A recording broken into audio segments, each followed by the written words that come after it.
Alright, this is Ryan Turner from VWDiesel.net, and we are going to change the oil in a Mk4 ALH motor. When we start off, we have our 5 quarts of Rotella T. This is actually a 4-quart jug, but I got another one in the back. We have our MAN cartridge oil filter. It's part number HU726/2. You can buy something besides MAN, but we like MAN filters because they're very good. And then we have a filter cap wrench. This can be bought at AutoZone. This is an OEM oil filter bead wrench. On this one I have a socket welded to the top because I had it stuck on a Mercedes. Or I had a Mercedes I couldn't get off. I just used it the normal way. So you will buy one that looks like this without the socket on the top.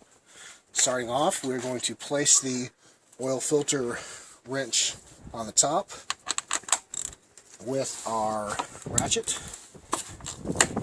Push it on firmly, and we are going to spin it enough so that we can pull it out.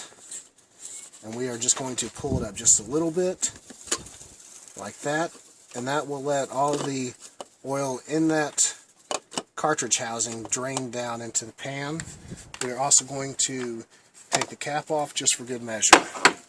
Okay, stop that. Next, we're going to jack the car up, but we're not going to put it right here on this pinch weld area.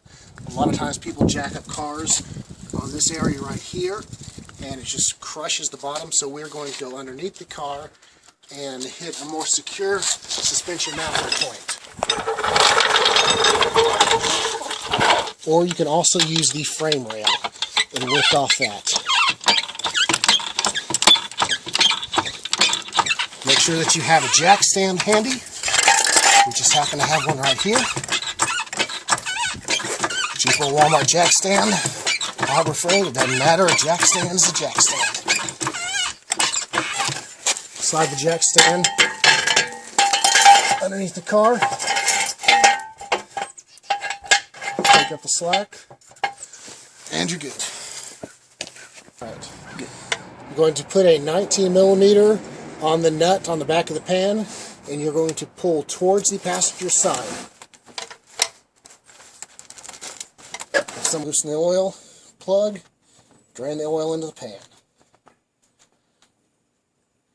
When it's done draining, change the copper crush washer on the plug and insert back in, tightening it to, I believe, 15 foot-pounds, but I will check before we're done. Okay, turn that off. To take the O-ring off of the end assembly with a simple pick hook, slide it underneath the O-ring and just pop it off. And there it goes flying. We're going to do the same thing with this one right here. Put it underneath there, pull it up. I'll throw it on the ground for now. The new O-rings come in the kit. And we're going to lube these up with some fresh oil and put them on the exact same way.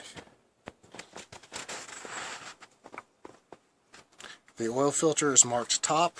We're going to put the top back onto the filter housing, firmly seat it on there till it clicks. It doesn't really click, but you can feel it go on there. And then we're going to take some oil, pour on the inside to lubricate our filter up so that it doesn't go in dry. And just be careful of this because you'll spill it everywhere like I do. Okay. So now we put the oil filter back on into the canister. We're going to screw it down tight. I will put the actual torque spec in the show notes for this. We will add 4.7 quarts of our Rotella T oil, and then we will drop the jack stand, call it a day. That's it. Thank you for tuning in.